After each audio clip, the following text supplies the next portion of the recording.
So you might see them doing things like running special interest conventions. I wouldn't be surprised if the people at the top of, say, Comic-Con are creative ENTJ types. I don't know that to be true. I've never met them, but it's like that's the kind of thing that probably would really appeal. The comic book guy in The Simpsons. Is he an ENTJ I am not going to profile the comic book guy in The Simpsons. You can't profile him because he's not a real person. So you'd only be able to like type him. But yeah, that's how. But he's not running anything. I mean, I guess his comic book shop. Running the comic book shop. Yeah, it's true.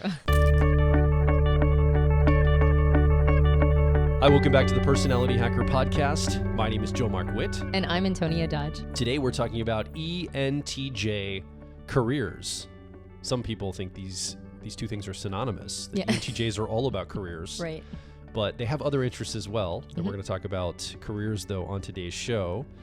And this subject came about during our Personality Life Path Mentorship Program, this career idea for a podcast series, because we've been doing this mentorship where we take the 8 Jungian cognitive functions. These are the mental processes we use as people in our personality types to learn information, make decisions.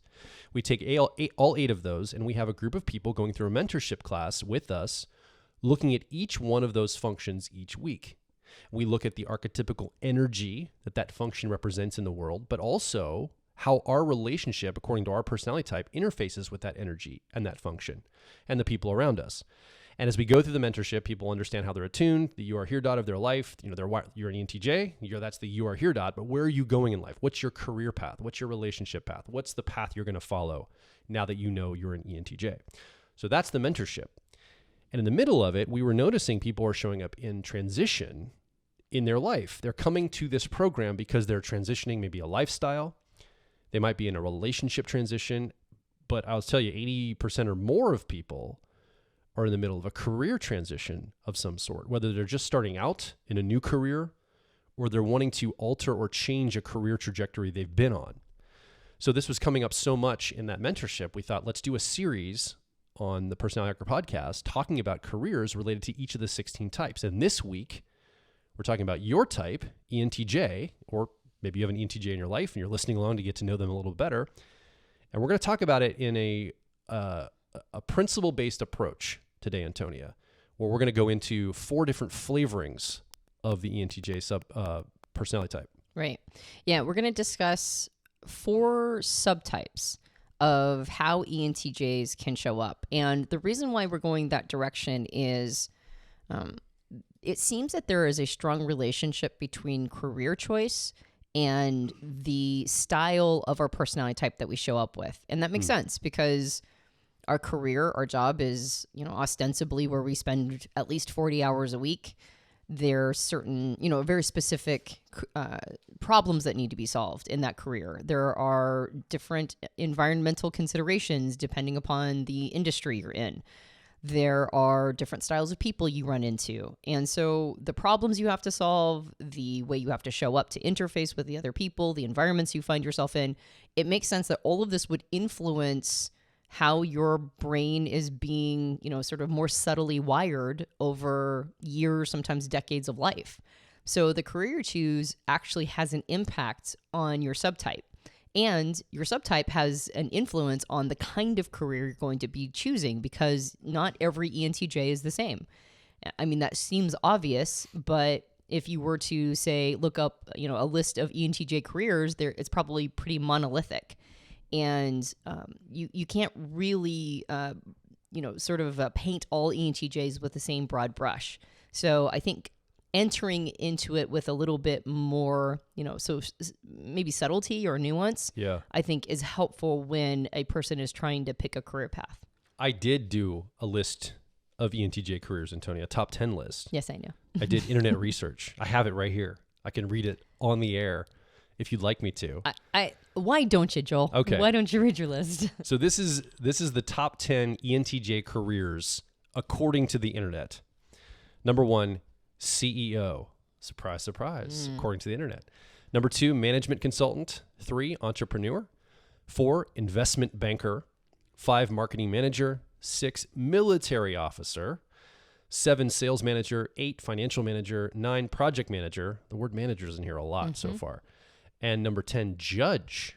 So like a judicial career of making judgments based on people's differences or not getting along. That's interesting.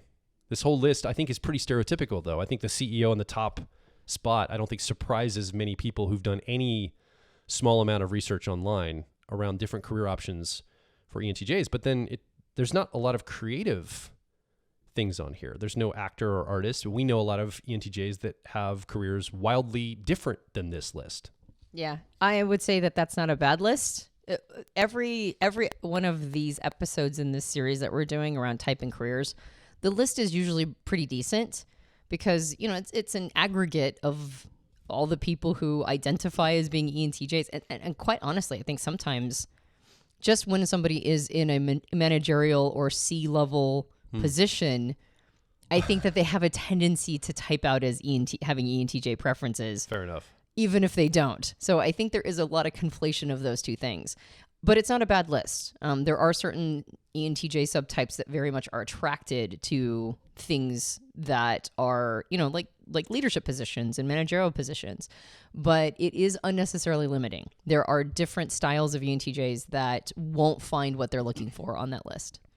So we're going to talk about 4 different subtypes of the ENTJ personality type today. This came from Dr. Dario Nardi doing brain scan research. He had ENTJs come into his laboratory, connect to a brain scan EEG machine. And then he would watch the patterns, the neuropatterns, or what they're called neuropatterns, I guess. I don't know what they're called. I'm bearing out my own ignorance here. He'd watch the patterns of the brain show up on the scans, and he would see them cluster into 4 different subtypes. And based on these clusters, he started to notice that career choices were similar among the subtypes. And then he also wove in some of Dr. Helen Fisher's work around neurotransmitters and noticed also that there's some, deference or attraction towards certain neurotransmitters as well. Mm-hmm. So he asked Dr. Victor Galenko, socionics guy from Europe, if he could use his subtype nicknames to talk about these. And so if they sound familiar, they came from Victor.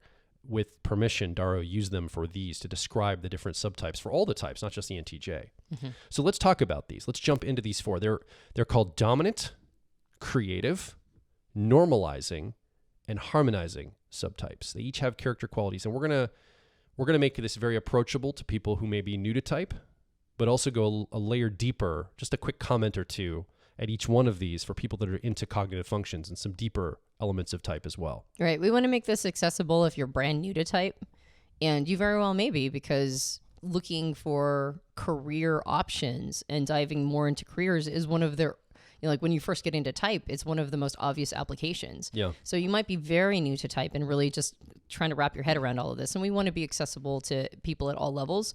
But there are a lot of people who are type geeks out there. So we'll give a word of warning when we're going to throw a bone to the type geeks around how this all works. So let's jump into these. Let's talk about the first subtype, the dominant subtype of the ENTJ. What does this subtype look like? What are the characteristics, the careers they might choose, maybe some of the challenges they have, and we can then go a layer deeper. Yeah. Okay. So the dominant ENTJ is the most, I would say, stereotypical ENTJ. This is the one that would like everything on the list that you read.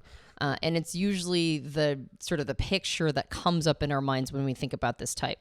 So some of the qualities and characteristics of this style, the dominant style, is that they're particularly ambitious, they're commanding, they're confident. They are the ones that typically or potentially rise to become institutional directors, political leaders, tycoons of industry. They really enjoy leading other people, and they tend to do it in more traditional domains like healthcare, media, politics, transportation, like things that are already well-established industries. They are good at getting in there and rising to the top. They have a very in-charge style, which is how we think about ENTJs, and so it's unsurprising that they would have some of these characteristics. They are outgoing, tough, analytical. They generally rely on a preset way of rapidly acting on anything that comes up. So they have strong executive skills. They have fast decision-making capacities, and they're really good at getting into action. And so their brain tends to be very efficient. It's almost like there's a bunch of preset switches. And when one of those, sort of brain patterns is necessary, they flip that one on and leaving the other ones off. So unlike other types that might bring in the whole brain to figure any problem out, this type is very efficient with their brain wattage. They're very good at going like, okay, this decision or this situation is going to require like this set of skills or this way of looking at it. So I'm going to flip that one on, give it full wattage, and then when it's done, turn it off. So that efficiency means that there's a bunch of energy to apply to whatever they turn their attention to. I want to be careful about a distinction here. Are you saying that that is different than other personality types or other subtypes of the ENTJ personality? It's different than other personality types, right? There is an even higher level of efficiency in brain wattage, or like how one uses the mind, than just about any other personality type. The other type that would probably come close is an ESTJ. But this dominant ENTJ, it's like they figured out how to leverage all of their energy and all of their brain wattage to focus on each problem as it arises and to get into action as fast as possible. Gotcha. So this is the ENTJ that's most likely your boss. if you're not an ENTJ and you have an ENTJ you report to, most likely this is the ENTJ in your life that's in leadership that you may or may not feel good about, depending on your relationship and the context that you're in that pathway. Right. Or if this is you as an ENTJ, this means that you probably are the boss. You're probably the one that's in charge at the top, giving the orders, having things, you say what has to happen, then it goes and happens in the world. Yeah. And so there can be, if a dominant ENTJ takes the time to learn the skills around it, they can be managers and leaders with great finesse, but not necessarily. The passion for leadership might not translate into finesse. They might just like doing it and want to do it and sort of push themselves into those positions. Yeah. And so when an ENTJ is good at it, they're fantastic. They're incredible managers and leaders, and people love them. And when they're not great at it, that's when people get these stereotypes in their head, and when they complain about the ENTJ that was not so nice. But it can actually go either way. The subtype itself does not indicate the level of finesse, just the level of desire around leadership. So some of the positions that they tend to be attracted to are, business management is a big one. You read a list of things that were a lot of business and politically related things, like, a judge is, arguably a political position. But usually the domains they enjoy, so they're looking for leadership, but where? And it's usually things like advertising, the cognitive sciences, economics, education, games, media, and sales. So some more specifics are things like business executive has already been mentioned, but like an ad executive, sales manager, investment banker, hedge fund manager, consultant, and engineering are usually things that are very attractive. Yeah. Okay. So, and I'm guessing that this subtype is not going to mistype very often because it's so quote unquote stereotypical of ENTJ. Yeah. Like when you're pushing for maximum profits while focusing on rapid controlled growth, it's pretty easy to go. That might be somebody with ENTJ preferences. Yeah. Okay. So let's talk a layer deeper for someone that's really into cognitive functions and personality type theory and all these things. The neurotransmitter of choice for the dominant ENTJ subtype is testosterone. Mm-hmm. And the two cognitive functions the ENTJ uses is extroverted thinking. We've nicknamed it effectiveness. This is for the type geeks, by the way. This is their driver or dominant cognitive function. This is how they make their decisions. What works in the outer world, what gets things done, managing resource. Well, they pair that with their auxiliary or co-pilot function of introverted intuition. We've nicknamed it perspectives. This is getting into somebody else's perspective, shifting perspectives into other people, looking down a long timeline and seeing probabilities, like the intuitive probabilities of something happening or not happening on a longer timeline. Right. And this is something that they use to perceive their world or take in information. And so that makes them intuitive. So these are their two front cognitive functions. Right. How are they attuned? Give us the overarching principle of attunement, and then specifically, how are they attuned for the dominant subtype of ENTJ? All right. The reason why I interrupted you, though, is because I said we'll give people warning when we're going into type geek stuff. So let's make sure that we give people promised that. I didn't promise that. Fair enough. I just seemingly just slid right over there. You're right. You made no promises. There's no, as Joel said, no expectations. So again, for the type geeks, those two functions, extroverted thinking and introverted intuition, or effectiveness and perspectives, there is an orientation that each of them can have, which is called either analytic or holistic. Analytic is a more assertive, targeted, focused, like sort of almost has blinders on because they're so honed in on a particular way of looking at things through this lens. That's a more analytic version. And then there's also a holistic version, which is a little bit more open framed. It's not as focused. It's not as targeted. It's not as assertive in its energy. It's just a little bit more like sort of seeing a bigger picture, taking more into consideration.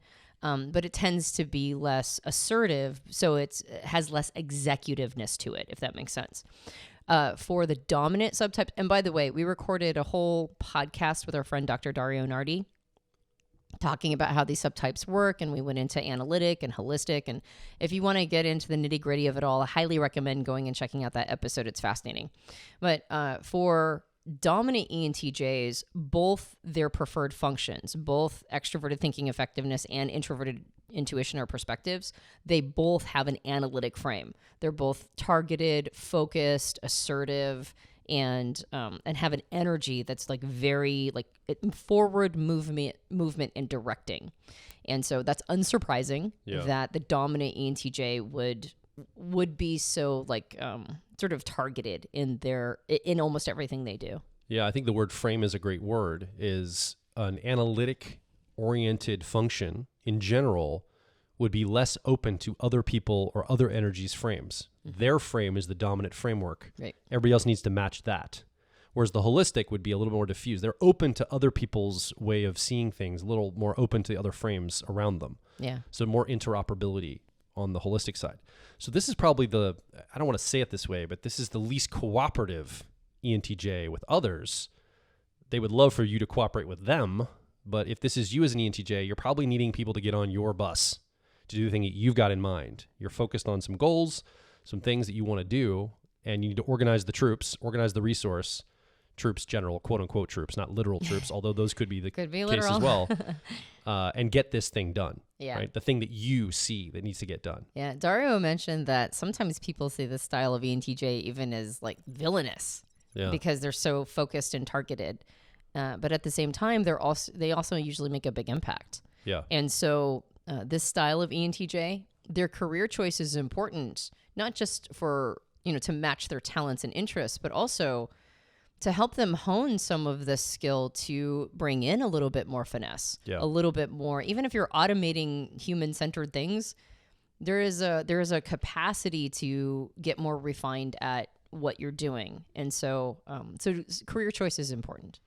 Let's talk about the second ENTJ subtype, the creative ENTJ. What does this subtype look like? What careers do they choose? And maybe what are the challenges they face?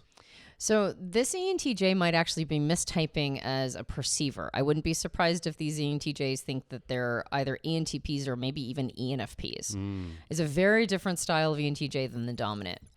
Some of the characteristics is that they're notably curious, they're idealistic, they're fun-loving, they exude a magnetic energy that attracts other people, and they just have an it quality a lot of times. They are, because they're so creative and curious, they have outside the box thinking. They also might, unlike the stereotype of an ENTJ, might not have great prefrontal cortex executive wiring. And what that means is that they might not be good at focusing on the task at hand and making quick decisions about, executive calls. In fact, they might even beat themselves up for being easily distractible or maybe indecisive or lazy, even though they look goal-driven to everybody else. They might be beating themselves up for being too lazy. Yeah. And so this is a more chill vibe version of an ENTJ in a career sense. They're not nearly as ambitious, although there's still an ambitious aspect to them. Some of the ways of noticing them or spotting them is that Dario calls them adventurers who travel and act with purpose. Right? So there's a lot of exploring diverse topics, a lot of actual exploring the world, being a true adventurer, being open to new places and new activities and new things. Although they almost always bring a technical and a business mindset to almost everything they do. So even though there is going to be this sense of sort of openness and curiosity, they're still going to figure out ways to get ROI does that make sense? It's like they're going to figure out a way to build a business model around it. Oh, yeah. Or leverage it so that there is a business component to it, even though to everybody else it might look a little bit more carefree and laissez-faire. There is a way to understand where, opportunities when they arise and making the right connections and doing all the things that they need to do in order to not be a starving artist, so to speak. They like to play with a lot of data and ideas at once. They easily hold an international outlook, right? How things are going to unfold on a global scale. They have a restless drive for remarkable experiences. So they tend to be very fun and doing a lot of fun things that attract other people's attention. And they also are fairly independent. But because of that weaker executive piece, they usually need somebody to handle some of those details for them. So they do best if they have an assistant, almost like a handler that's helping them get some of the nitty-gritty handled. Could we also say, weaker, I can almost imagine someone with ENTJ preferences doesn't want to feel like their subtype is weak at something. Could we say more diffused than weak as far as executive skills, or is it actually their executive skills are weak? Well, in comparison to, say, the dominant ENTJ. So whenever we talk about these subtypes, we're still talking about that type. So an ENTJ is going to have better executive skills than, say, other types, regardless of whether or not they fall in the category of the creative, which is a little less than other versions of ENTJs. But they're still going to have better executive skills than other types that don't care, right? And so, I think it's just remember we're talking about it like apples to apples, not apples to oranges. Agreed. And I think the reason I'm bringing it up too is because we want to talk about capacity, not we're talking about framing it as weak means it's a capacity issue rather than a attunement issue. Right. It's kind of a preference issue. It's like if you really enjoy being creative outside the box, exploring, having all these great experiences and not really wanting to be tied down, well, you're not as insistent on tying everything down and making sure everything is set up exactly the way it should be. But it doesn't mean you don't have access to that part of yourself. If you wanted to, and we're going to talk about this a little bit later, lean into one of these other energies. Let's say you're a creative subtype and you want to become more of a dominant subtype, get better at the executive skills. Mm-hmm. The capacity is available to you as an ENTJ. It just means that maybe you're not attuned to it right now. Mm-hmm. And we'll talk about that in a moment. Yeah. So that's the point I want to make is it's not like you're doomed here. It's like, oh, well, I don't have executive skill. I guess I can't develop that part of me as an ENTJ. No, that's very available to you. Yeah. And we tried to make this point pretty clear in all these episodes in the series that what's nice about understanding these subtypes is it reminds you that a lot of things are skills that are developed over time, not just intrinsic talents. Like you don't just get bit by a spider and all of a sudden you have superhero powers. It's like in real life you have to work for it. Yeah. And so it's I think this concept of weaker executive skills. I'm not sure if we're trying to make sure that we're not insulting an ENTJ out there, but somebody who's a creative ENTJ probably knows this about themselves. Sure. They're identifying with that, going you're right. My bargain is that I have more freedom and less capacity to, say, take over a company. And I don't really care to do that anyway. So I'm okay with having not the same executive skills as my, say, dominant ENTJ brethren. But it also works the other way. If I'm a dominant ENTJ and I want to be more creative, I might have to let go of some of that rigor and getting things done in the same way I used to. Yep, you got diffuse that a little bit, let that go a little bit better. Yep. Or a little bit more. And then that allows me to dip more into that creative side of myself if I'm an ENTJ listening. Yep. So anything else we want to cover before we go one layer deeper into the type geek stuff? Oh, let's talk about the specific careers. Let's do it. Okay. So they're usually looking for something that blends business, creativity, a social component, and technical skills. And so because they also tend to have star power, like an it factor, and they are usually pretty naturally charismatic, it's not uncommon for them to put themselves in the public eye. So this style of creative ENTJ is going to, entrepreneurship is more on the table for them than maybe even the dominant ENTJs can be entrepreneurs too, for sure. But this style is more likely to be attracted to entrepreneurship and be almost like a figurehead there, right? Like the spokesperson for the company that they start. They can also be seen as like social media influencers. That's not uncommon. But you're also going to see them in the arts. You'll see them maybe as television executives or screenwriters even. You'll see them as directors, producers, even actors. ENTJ actors are usually the creative subtype. I know at least 2 off the top of my head, ENTJ science fiction writers who are most likely creative subtypes. Yeah. And things like, they still have good executive capacity, even if it's weaker than their dominant brethren. So you might see them doing things like running special interest conventions. I wouldn't be surprised if the people at the top of, say, Comic-Con are creative ENTJ types. I don't know that to be true. I've never met them, but it's like that's the kind of thing that probably would really appeal. The comic book guy in The Simpsons. Is he an ENTJ I am not going to profile Yeah, the comic or type the comic book guy in The Simpsons. You can't profile him because he's not a real person. So you'd only be able to like type him. But yeah, that's how But he's not running anything. I mean, I guess his comic book shop. Running the comic book shop. Yeah, it's true.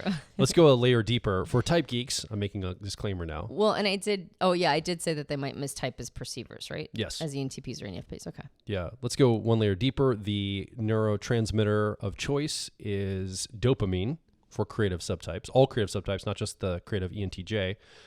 And the 2 attunements of the functions. If the dominant has both functions, extroverted thinking effectiveness and introverted intuition perspectives, analytically focused.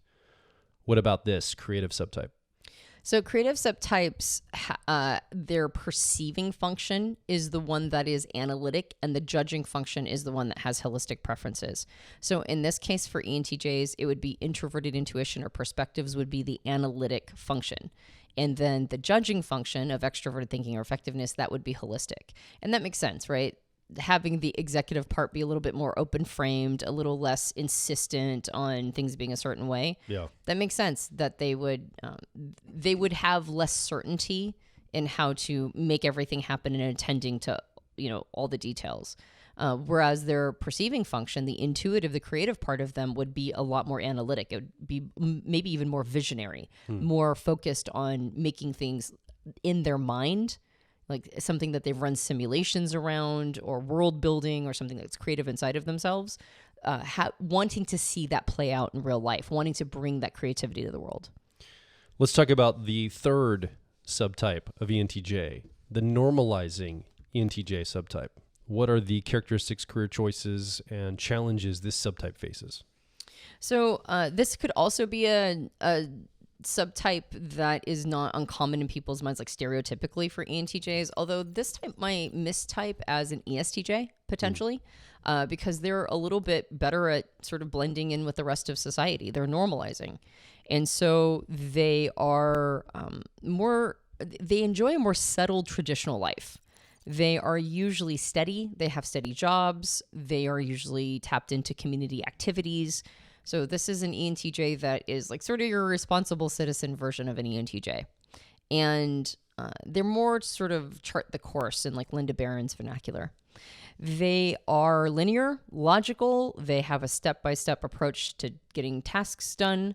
They have a quiet reliance on their intuition and creativity, with usually a pretty strong concern with how things are going to roll out with human implication. So unlike the dominant subtype that tends to automate anything human-oriented and just take over things if they can get away with it, the normalizing is a little bit more tapped into the implications of how these decisions are going to impact people. So that's why they're more tapped into community. They care about how it's all going to roll out for individuals. And because of that, they are more responsible, right? They have like a responsible bent towards all of their sort of what they're going to be doing with their lives. This might sound like I'm really parsing words, but I just want to know, is it about community or is it about society? Which one is the normalizing more attuned to?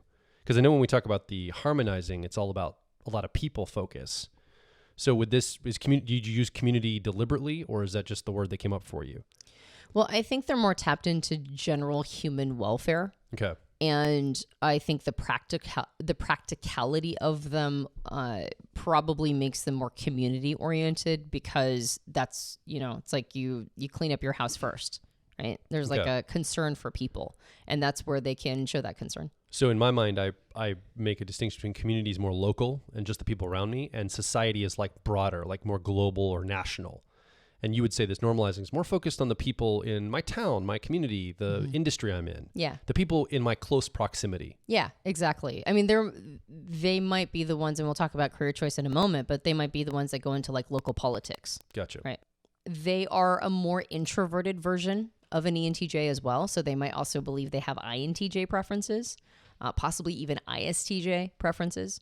And so they are a more thoughtful version of an ENTJ as a general rule. And they really prefer quiet time whenever they're integrating new information.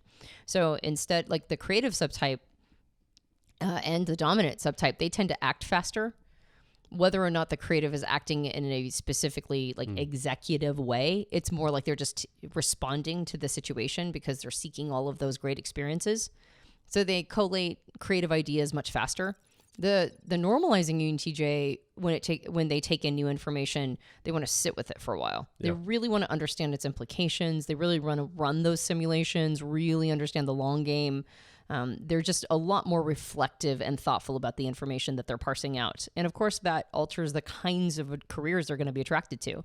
They won't want something that's going to require fast reaction times from them or really fast responses more than they're comfortable with, because they're going to want to make sure that they're being careful about the information. Yeah, we're using thoughtful. I mean, I guess you could use it carefully, but we're also using thoughtful, and that's the attunement. And over action, it's thoughtfulness. Yes, exactly. And so everything in their life is going to reflect this. It's kind of more of they're looking for like sort of calm partners, calm environments, right? Something that's a little bit more steady. The home life is real steady. And, but they're still ENTJ, so they're still interested in ENTJ things. So there's going to always be an attraction to like the technical arts, electronics, mechanics, music, those kinds of things, and the social sciences. So anthropology, psychology, these are still going to be interested to ENTJs. They usually are good at holding more traditional jobs and job roles. And so you're going to see them as more general managers than maybe somebody who's like trying to take over, like the CEO position. They're going to be more okay with holding a general manager position because they don't quite have that ambition, in part because they're thinking about the implications of how their actions are rolling out. So they have a little bit more, you can almost call it like impulse control. They usually are found in larger institutions because that's where the most security lives. And so unlike the creative subtype, which is going to be more entrepreneurial, this is a less entrepreneurial style of ENTJ. This is one that's going to look for large institutions that, really can use their talents. So some of the specific jobs they might go for are things like department director in industries like banking, education, energy, medicine, areas that require a lot of patience and maneuvering through regulations, which they're actually pretty good at, and working with sort of the details on how things are impacting people. So almost like the politics of it all, right? Those are all going to be things that attract this type. So like technical managers, researchers in the social sciences, as mentioned, like anthropology or psychology, or maybe even, innovative research projects could probably be very interesting to somebody of this type. Data analyst. Most ENTJs say things like they wouldn't really be good data analysts, but the normalizing ENTJ is actually going to be quite well suited for it compared to maybe some of the other styles. And then anything in mentorship, right? There's that leadership capacity still as an ENTJ. So anything that would fall under the realm of mentor, like a teacher in almost any capacity, or a coach in almost any capacity, or a consultant, right? Somebody who is in a position where they can use the skills that they've developed over a long lifetime and all that thoughtfulness to really help guide other people into not making the same mistakes, or maybe ameliorating the system that they're a part of. Anything that helps them take all of the information that they've compiled over a lifetime of this thoughtfulness and really help other people improve upon their systems. Yeah, the word that comes up for me is stewardship. It's like you come into something, you ameliorate it, you move it to the next level, you steward it forward. It's not so much, and that's a distinction from maybe the dominant ENTJ, who's all about leadership and get this done and make a mark on this thing, create something like bigger and newer and more developed or whatever. This is more like tweaking and refining, very calibrative and stewardship focused. Yeah. And usually they have, because their career is a little bit more traditional, they're not, I mean, they still have ENTJ preferences. So there's going to be a part of them that's seeking something more meaning oriented, bigger picture, implication oriented. So oftentimes they have, even if this is not part of the career, and if you are a normalizing ENTJ, this is something that you might want to take note of. Yeah. There's almost always an interest in something on the side in the arts or in philosophy or in spirituality or in something like kind of that helps them tap into these bigger existential questions and what it all means and one's place in all of it. I think that that's something that normalizing ENTJs need to make sure that they're giving themselves permission to do. And not just have to be a traditional, somebody who does a day job or has even a really impressive career, but also has this component on the side that really fuels their intuition. Hobbies are super important for this subtype. And let's go a level deeper. The neurotransmitter of choice is serotonin for normalizing subtypes. And so the normalizing ENTJ, serotonin, is what they're focused on. Let's talk about the attunement of those two cognitive functions, effectiveness and perspectives. So the normalizing subtype is the opposite of the creative. So for the type geeks, right? I'm supposed to warn everybody. It means that the judging function is going to be the analytic or have an analytic preference, and the perceiving function will have a holistic preference. So the opposite of the creative. Yeah. So in this case, it would be extroverted thinking or effectiveness that is analytic. There is a certainty about how things should be set up. But the intuitive function, introverted intuition, or what we call perspectives, that's the one that's a little bit more open frame. That's the one that's like less certain. It's a little bit more holistic and receiving and thinking about things in a broader way. Yeah. Which is why I mentioned if this ENTJ doesn't have that woven into their career, it's going to be a need of theirs to have that intuition nourished in that way, and like the broader spectrum of like I mentioned, existential questions. So if you're identifying with a normalizing subtype of ENTJ, and we don't have time to unpack this, you can go look up information for this or look into the ENTJ owner's manual to get more data around it. But you are probably the most likely of the four subtypes to enter into what's called a loop and get stuck there. I mean, everybody's going to do that, but avoiding that intuition this is the type that's going to have to make a deliberate choice to go toward their intuitive function of introverted intuition or perspectives more than the others. Well, that's basically what you're saying. You're saying you got to pick a hobby, something to deliberately put you there because your job might steer you away from it, is what I hear you saying. Well, I actually, not to give too much pushback, but I would actually say that the dominant and the creative are more in danger of getting into loops. I would say that the normalizing is more likely to use their intuition exclusively in the career and in their job. So you're not warning against getting into a loop altogether. You're saying that you might just have one note for your intuition. You need to broaden it, not develop it wholesale. Right. Although you might need to do that as well, but broaden it outside of your career. Yeah. Give yourself permission because it has that holistic preference. Give your intuition the permission it needs to explore a vast array of intuitive pursuits, which a normalizing subtype might not give themselves permission to do because that might feel a little woo-woo, or that might feel a little weird or off, or impractical. Why would I do that? It's not related to my career. Right, but the advantage is that the information that one picks up in a pursuit of art and philosophy and spirituality and all of these bigger questions actually ends up getting funneled back into how they manage and lead people if they're in those positions. Yeah. Like it helps them sort of see a bigger picture and inspire or motivate other people to take right action. Let's talk about the fourth subtype for ENTJs. We've talked about the dominant, the creative, the normalizing. Now the fourth and final subtype for ENTJs is the harmonizing subtype. What are the characteristics and careers of this style of ENTJ? So this is probably the least stereotypical version of an ENTJ in our mind. Like we might maybe make a little bit of space for the creative. That's going to feel weird. We're going to think that they're ENTPs or ENFPs. The dominant, we're going to, it's like that's our stereotype.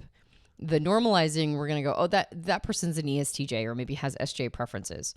But this is a subtype that might actually mistype as maybe an ISFP even or a INFP.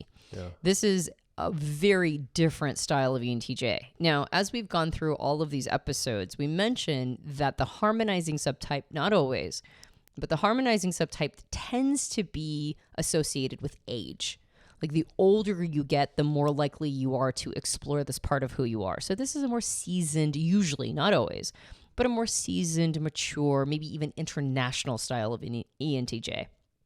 Some of their characteristics is that they're eccentric, even mystical, highly observant of what's going on, and they can act as superb consultants and counselors. They restructure and rebuild people, which is a very interesting way of looking at it.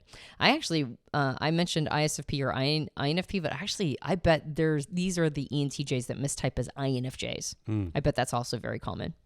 They usually have a very distinct mode of thinking and acting, meaning each individual one has a very distinctive way of moving through the world that is particular to them as an individual. So it's hard to say the specific skills they've built along the way or picked up along the way because it's very peculiar to that individual.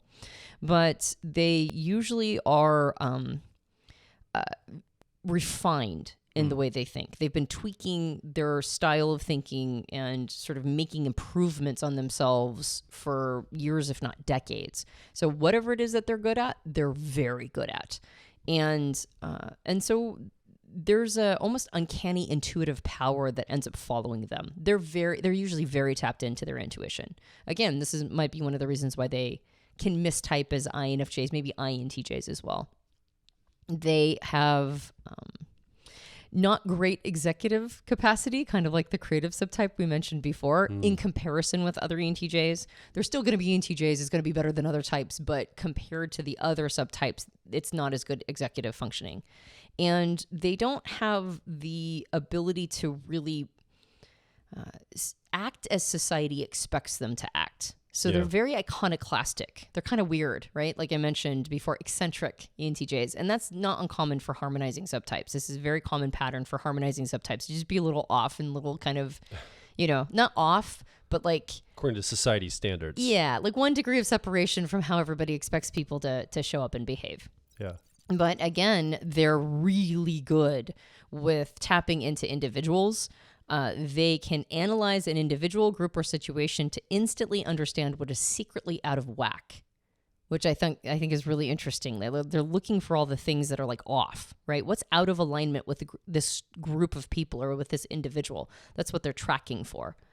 And once they hone in on that, they almost work like a conductor to get that back into alignment. And so you could see this maybe even physically with an ENTJ that is a chiropractor, right? Like that's the physical body manifestation of it, which is like, oh, you're out of alignment. Let me figure that out and readjust you. But it's that concept taken to almost everything that they do. Yeah. Right? We have multiple coaches that are in our profiler training program, learning how to do personality profiling to weave it in their coaching practice, who are ENTJs. And I would say, I bet a lot of the ENTJs that are inside the profiler training program are this style of harmonizing. Yeah. Because they're looking at people systems and they're looking at the person, almost as like the person was a company to go into and like ameliorate and make better. They're looking at that person like from a resource way, like I'm going to help you with your inner resources. Yeah. Your perspectives, all of this. This is a very attunement to the person and what's going on for them. Yep, exactly. So some of the careers that they enter into are healing arts. It's not uncommon for ENTJs to end up as healers. Different styles of education, like alternative education in particular. They could even be a hypnotist or a shaman, right? This is the kind of style that they're looking at. And I would say when you get specific with their careers, they're usually okay with going outside the mainstream to seek education that is considered maybe like an ancient practice or something that is more aligned with, like disparate cultural traditions all brought together to make something new. And we got approached by an ENTJ a few years ago to possibly come to South America or Central America to do an ayahuasca trip at their facility. He had made like millions in the tech industry and had started this commune, or not commune, but like this retreat center to take people on plant medicine experiences. And they wanted to come and bring our podcasting equipment and do like an expose. It didn't work out, but come and basically record on site at our experience and show that. I think this person, the person that started it all, was probably an ENTJ, had ENTJ preferences. Probably this maybe not started out as a harmonizer, but leaned here over maturation of his career and life. Yeah, I wouldn't be surprised if that person started as a dominant, but eventually found themselves as a harmonizing. And yes, like leading psychonaut experiences, like that ayahuasca concept. Yes, right? yes. And building a whole retreat center around allowing people to have these experiences. That's a great example of what a harmonizing ENTJ might look like. But they also might be a person who's like a Reiki practitioner or an acupuncturist, or as I mentioned before, somebody who does alignments and adjustments, as a chiropractor. Yeah. They could also be like a body-centered psychotherapist, right? They do, trauma release, and they focus in on the body to do so. Yeah. They could also be a life coach, right? A motivational speaker, a counselor, as I mentioned, alternative education practitioner. So these are the ENTJs that are not afraid of anything that looks a little woo-woo to the outside world. They're the ones who are like full throttle into it. And because of that, they get really good at what they do. They're very, very good at making these adjustments. In fact, Dario mentions they can almost achieve miraculous results. And I think it's that combination of ambition and that capacity to sort of problem solve, but bringing in all of these, other pieces of information that others might, sort of disregard. They're able to almost look like wizards in their specific area of expertise. Let's go a layer deeper for type geeks. Warning label, type geeks, warning label. Let's talk about the neurotransmitter. Estrogen is the preferred neurotransmitter for harmonizing subtypes, all of them, and particularly ENTJ. The two cognitive functions, effectiveness and perspectives, extroverted thinking and introverted intuition. What are the attunements of these two functions for this subtype? So this is the opposite of the dominant. And so therefore both their judging and perceiving function have a holistic preference. So both extroverted thinking or effectiveness and introverted intuition or perspectives are going to be more open framed, more receptive, seeing a bigger picture, more diffused energy. But at the same time, they're also getting things done because they're ENTJs. One of my favorite ways of describing them is that Dario mentions that they can be easily mistaken for some other type, right? That's very common for this kind of ENTJ to believe they're a different personality type. But one should not mistake their rapport building and aligning skills with anything less than a pragmatic power, hopefully to help others. Yeah. And so it's a holistic, harmonizing, diffused version, but there's still that pragmatic power in there. And that's what makes it so that they're not just, like you could see this like as the soft, cuddly ENTJ, but I don't think this is the soft, cuddly ENTJ. This is an ENTJ that has applied their cognition to solving human challenges that are locked inside the individual. And so they might be warm and friendly, but they're there to get a job done. And when I like the metaphor, the analogy of the chiropractor. It's like they might be super friendly, and then they get you on the table, and they're like they're moving your body all over the different ways and cracking it, and like it kind of sounds scary sometimes. You're like, everything all right? And then afterwards, you're sort of sore, but it feels good, and you're happy that it happened. Think of an ENTJ that is bringing that kind of energy to everything. So it's important, as we've talked about these 4 subtypes, to remember that these are not your personality type. If you're an ENTJ listening, you're not a creative ENTJ. You are an ENTJ with creative preferences or creative tendencies or creative traits. It's not that you are this thing. It's not static, in other words. Right. One way I like to look at it is almost imagine a song written down on a musical sheet, the notes for a song. That's the ENTJ personality type. The performance of that song is the subtype. There's 4 performances of the ENTJ, and each of those have a little bit of a different flavoring, and that's the subtype we're talking about, meaning that it's not stuck, it's not static, it's nimble, it's flexible, it's dynamic. You can shift and flex and flow these expressions of your ENTJ nature throughout your life, throughout your career. And the next thing that's important to remember is that this will influence the career you choose. If you resonate, for example, with the harmonizing ENTJ, you might be attracted to a lot of the careers Antonia mentioned underneath the harmonizing category of the expression of the harmonizing ENTJ subtype. But you can also choose a career that's more in alignment with another subtype, and it will start to wire and move you toward having more of those inner characteristics. So your subtype can influence the career you choose, but the career you choose can also start to influence the subtype you show up with. It goes both ways. This gives us a lot of flexibility in our personality types, a lot of opportunity to pursue career paths that are both in alignment for us now, or ambitious career paths that help us wire ourselves and change ourselves to be in alignment with that career and express more of who we are. So, and then the other thing is through the maturation of life, it almost feels like the ideal would be that we could move and flow into all 4 of these expressions of our main type, depending on the context we find ourselves in. It may be harder, for example, when you're younger to flow into the harmonizing unless that's how you're naturally wired, but through maturity over time, you might be able to lean into more of those energies. So don't think this is static. It's dynamic. It gives tons of opportunity for your career path going forward. Yeah. Yeah. That's why we wanted to make sure that we mention these subtypes, because on the top 10 list of best ENTJ careers, I'm sure shaman didn't, show up there. But for some, I mean, I'm not saying if you're harmonizing ENTJ, go become a shaman, but it's like there are valid careers that very much attract different styles of ENTJs that are never going to end up on those top 10 lists. So it's also just keep an open frame, keep an open mind, and then understand that you're looking for something that suits you, and as Joel mentioned, will also help you become the best version of yourself. What you choose is going to shape you, and so choose wisely. Yeah. So what do you think? You're an ENTJ listening. You've been part of this conversation, but you haven't had a microphone. We want to hear from you. Come over to personalityhacker.com directly below this episode. Leave a comment, ask a question. More importantly, share your story. Stories are compressed experiences. So we get to see and hear about what you've actually experienced in your life, not just your opinion, but what you've actually experienced and what you've learned from that experience. So stories are so powerful because of that.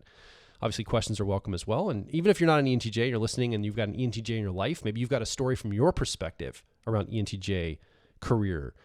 We'd love to hear from you. Come over again to personalityhacker.com. Make your voice heard. And if you enjoyed this podcast, you can subscribe to us on iTunes and various Android platforms. If you leave us a rating and review on iTunes, it helps us out a lot.